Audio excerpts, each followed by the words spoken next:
Colonel ഡിന്നി, ഈ അപകടവുമായി ബന്ധപ്പെട്ട് അത് സാങ്കേതിക തകരാർ അല്ലെങ്കിൽ ഇപ്പോൾ ശ്രീ രഘുനാഥ് നായർ തന്നെ വിശേഷിപ്പിച്ചതുപോലെ ഏതെങ്കിലുമൊക്കെയുള്ള സാഹചര്യത്തിലുണ്ടായ അപകടം എന്ന നിലയിൽ കാണാം. വലിയ നഷ്ടമാണ് എന്തായാലും മഹാരാഷ്ട്ര മഹായുദ്ധി സഖ്യത്തെ സംബന്ധിച്ച് ഉണ്ടായിട്ടുള്ളത്.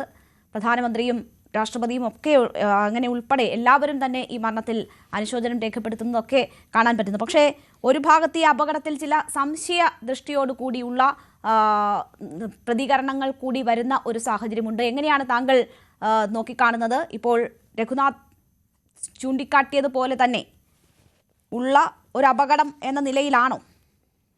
നോക്കൂ മാഡം, ആദ്യം വളരെ അൺഫോർച്ചുനേറ്റ് ആയിട്ടുള്ള ഒരു ആക്സിഡന്റ് ആണ് ഇന്ന് നടന്നിട്ടുള്ളത്. അതിനകത്ത് ഡെപ്യൂട്ടി CM ശ്രീ അജിത് പവാർ ഉൾപ്പെടെ ബാക്കി 4 പേരും കൂടെ ഉണ്ടായിരുന്നു. അതായത് 2 പൈലറ്റ്സും ഒരു PSOയും ഒരു ഫ്ലൈറ്റ് അറ്റൻഡന്റും. അപ്പൊ അവരെല്ലാവരും ഇന്ന് മരണപ്പെടുകയായിരുന്നു. അപ്പൊ അത് തീർച്ചയായിട്ടും നമ്മളെ രാജ്യത്തെ സംബന്ധിച്ചോളം, ആ കുടുംബത്തെ സംബന്ധിച്ചോളം ഒക്കെ വലിയ ഒരു നഷ്ടം തന്നെയാണ്. അപ്പം അങ്ങനെയുള്ള അത് കഴിഞ്ഞിട്ട് മണിക്കൂറുകൾ പോലും ആയി കഴിഞ്ഞിട്ടില്ല. അപ്പൊ അങ്ങനെ ഇരിക്കുമ്പം നമ്മളിപ്പോ അതിന്റെ ബ്ലാക്ക് ബോക്സും മറ്റു കാര്യങ്ങളൊക്കെ കിട്ടിയതേ ഉള്ളൂ. അതിന്റെ ഈ ആക്സിഡന്റിന്റെ കാരണങ്ങൾ എന്താണെന്നുള്ള ഒരു ഇവാലുവേഷൻ നടന്നുകൊണ്ട് ഇരിക്കുന്നതേ ഉള്ളൂ. അപ്പൊ ഇനീഷ്യൽ പ്രിലിമിനറി റിപ്പോർട്ട് പോലും വന്നിട്ടില്ല. പക്ഷെ പല രീതിയിലുള്ള ചില വിഷ്വൽസിൽ നിന്നും ചില അവിടെയുള്ള ലോക്കലായിട്ടുള്ള ആളുകൾ കണ്ടതും ഒക്കെ വെച്ചിട്ട്, പിന്നെ ചില എക്സ്പീരിയൻസ്ഡ് ആയിട്ടുള്ള ആളുകളുടെ അവരുടെ എക്സ്പീരിയൻസ് വെച്ചിട്ട് ഇങ്ങനെ ആവാം എന്നുള്ള രീതിയിലേക്ക് വന്നുകൊണ്ടിരിക്കുകയാണ്. പക്ഷെ എല്ലാ കാര്യത്തിലും ഒരു കാര്യം എന്ന് വെച്ചാൽ അവിടെ 2-3 ഇപ്പം പുറത്തുനിന്ന ഫാക്ട്സ് അനുസരിച്ച്, ഒന്ന് അവിടെ ഒരു ലാൻഡിങ്ങിന് ഒരു വിഷ്വലിറ്റി പ്രോബ്ലം ഉണ്ടായിരുന്നു. കടുത്ത മൂടൽമഞ്ഞുണ്ട് എന്നൊക്കെ ദൃക്സാക്ഷികൾ ഉൾപ്പെടെ പറയുന്നുണ്ട്.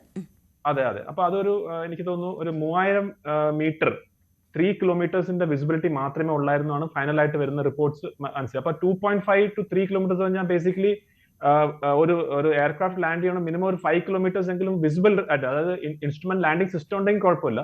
പക്ഷെ ഒരു പൈലറ്റ് നേരിട്ട് കണ്ട് സ്വന്തം കണ്ണുകളിലൂടെ ലാൻഡ് ചെയ്യണമെങ്കിൽ മിനിമം ഒരു 5 കിലോമീറ്റേഴ്സ് ആണ് ഐഡിയൽ.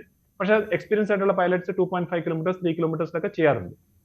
അപ്പൊ അവിടെ ഒരു വിസിബിലിറ്റി ഇഷ്യൂ ഉണ്ടായിട്ടുണ്ട് എന്നുള്ളതിനകത്ത് നമുക്ക് ഉറപ്പിക്കാൻ പറ്റുന്ന കാര്യം എന്ന് വെച്ചാൽ, ആദ്യം ഈ പൈലറ്റ് ലാൻഡ് ചെയ്യാൻ നോക്കിയത്, അത് ഒരു 2 റൺവേ ഉണ്ട്. ആ 2 റൺവേയിൽ ഒരെണ്ണത്തിൽ അദ്ദേഹം ലാൻഡ് ചെയ്യാൻ നോക്കിയത് എനിക്ക് തോന്നുന്നു ഒരു പർട്ടിക്കുലർ 29 ആ ഒരു സ്ട്രിപ്പിലാണ് ലാൻഡ് ചെയ്യാൻ നോക്കിയത്. പക്ഷെ പിന്നീട് അവിടെ ലാൻഡ് ചെയ്യാൻ സാധിച്ചില്ല. അപ്പൊ നമുക്കറിയാം ടച്ച് ആൻഡ് ഗോ, അതായത് ലാൻഡ് ചെയ്യാതെ വീണ്ടും ഒരു റൗണ്ട് എടുക്കാൻ വേണ്ടി ATCയും പറഞ്ഞു. അദ്ദേഹം തിരിച്ചു കറങ്ങി വന്ന് രണ്ടാമത്തെ പ്രാവശ്യം വേറൊരു അതേ ഒരു എനിക്കൊന്ന് ആ ഒരു സ്ട്രിപ്പിന്റെ നമ്പർ 11 ആണെന്ന് തോന്നുന്നു. ആ 11ൽ ലാൻഡ് ചെയ്യാൻ വേണ്ടിയുള്ള ശ്രമം നടത്തിയാണ്. പിന്നെ ഇവിടെ ഈ ഒരു ഈ ബാരാമതി എയർ സ്ട്രിപ്പ് എന്ന് പറഞ്ഞത് ഒരു ടേബിൾ ടോപ്പ് പോലത്തെ ഉള്ള ഒരു എയർ സ്ട്രിപ്പാണ്. അതായത് ക്ലാസിക്കൽ ടേബിൾ ടോപ്പ് അല്ലെങ്കിൽ തന്നെ മറ്റ് ഭൂമിയിൽ നിന്ന് കുറച്ച് പൊങ്ങി നിൽക്കുന്ന ഒരു എയർ സ്ട്രിപ്പാണ്. അപ്പൊ അവിടെ ഈ വിസിബിലിറ്റി ഇല്ലാതെ വരികയും അത് കഴിഞ്ഞിട്ട് ഈ ഒരു ടേബിൾ ടോപ്പ് ഉള്ള ഒരു സാഹചര്യവും നമ്മൾ ലാസ്റ്റ് വിഷ്വൽസിൽ കാണുന്ന ആ ഇമ്പാക്ട് നടക്കുന്നത് ഈ ടേബിൾ ടോപ്പിന്റെ തുടക്കത്തിൽ തന്നെയാണ് വന്ന് അത് സ്ട്രൈക്ക് ചെയ്തേക്കുന്നത്. അപ്പൊ അതിന്റെ അർത്ഥം മോസ്റ്റ് പ്രോബബിളി അതിനകത്ത് സംഭവിച്ചിട്ടുള്ളതെന്ന് വെച്ച് കഴിഞ്ഞാൽ ഫൈനൽ റണ്ണിൽ പൈലറ്റ് സ്വന്തമായിട്ട് തന്നെ നമുക്ക് ലാൻഡ് ചെയ്യാൻ സാധിക്കൂ. കാരണം അതിനകത്ത് ILS അവിടെ ചെയ്യാൻ സാധിക്കുന്നില്ല നമ്മൾ മനസ്സിലാക്കിയത്. ആ വിസിബിലിറ്റിയിൽ പറ്റിയ ഒരു കാരണം, നേരത്തെ രഘു സർ പറഞ്ഞ പോലെ നല്ല സ്പീഡിലുള്ള ഒരു എയർക്രാഫ്റ്റ് ആണ്. അപ്പൊ ഡെഫിനറ്റ്ലി ലാൻഡിങ് ചെയ്യുമ്പോൾ അതിനായിട്ടുള്ള സ്പീഡ് കൺട്രോൾ ചെയ്തിട്ട് തന്നെ ആയിരിക്കും ചെയ്യുക. പക്ഷെ എന്നിരുന്നാലും within A matter of seconds അവിടെ ഈ ഗ്രൗണ്ടിൽ നിന്ന് ജഡ്ജ് ചെയ്യാൻ പറ്റുന്ന ചില എറർ സംഭവിച്ചിട്ടുണ്ടാവാം. അങ്ങനെ ആയെങ്കിൽ തീർച്ചയായിട്ടും ഈ ഒരു ആക്സിഡന്റിന് പറ്റും. ഇത് തന്നെയാണ് chief of defence staff general Bipin റാവത്തിന്റെ സമയത്തും ഹെലികോപ്റ്റർ വെല്ലിംഗ്ടണിൽ നടന്നപ്പോഴും അത് സംഭവിച്ചത്. അവിടെയും പൈലറ്റിന് ഗ്രൗണ്ടിന്റെ ആ ഒരു എത്ര ഡിഫറൻസ് ഉണ്ടായിരുന്നു എന്നുള്ളത് ജഡ്ജ് ചെയ്യാൻ പറ്റില്ല എന്നാണ് ഫൈനൽ റിപ്പോർട്ട്സ് വന്നത്. ഇതൊരു കോമൺ അല്ലെങ്കിലും ഇതുപോലത്തെ എറർസ് നടക്കാറുണ്ട് പലപ്പോഴും.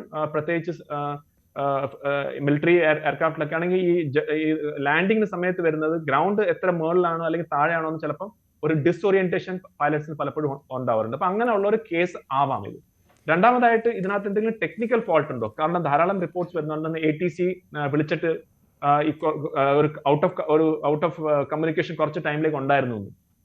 അതായത് ഈ ക്രാഷ് നടക്കുന്നതിന് മുമ്പ് കുറച്ചൊരു ഔട്ട് ഓഫ് കമ്മ്യൂണിക്കേഷൻ ഉണ്ടായിരുന്നു. അപ്പൊ അതുകൊണ്ട് എന്തെങ്കിലും ടെക്നിക്കൽ ഇഷ്യൂ ഉണ്ടായിട്ടുണ്ടോ എന്ന് നമ്മൾ പരിശോധിക്കുന്നുണ്ട്. ഈ ഒരു പർട്ടിക്കുലർ എയർക്രാഫ്റ്റ് ലിയർജെറ്റ് 45 ഇതിന് മുമ്പും മുംബൈയിൽ 2023 മുംബൈയിൽ വെച്ചിട്ട് അവിടെ കാലാവസ്ഥ മോശമായിരുന്ന സമയത്ത് അവിടെ ഇതുപോലൊരു ആക്സിഡന്റ് നടന്നു. പക്ഷെ അന്ന് അവിടുത്തെ ഈ പാസഞ്ചേഴ്സ് സേഫ് ആയിട്ട് അവർക്ക് ജീവൻ നഷ്ടപ്പെട്ടില്ല. പക്ഷെ അവർക്ക് ആക്സിഡന്റ് പറ്റി എന്നുള്ളത് ഒരു വാസ്തവമാണ്. അപ്പൊ അതിനൊരു ഹിസ്റ്ററി ഉണ്ട് എന്നുള്ളതും ഒരു വഴി.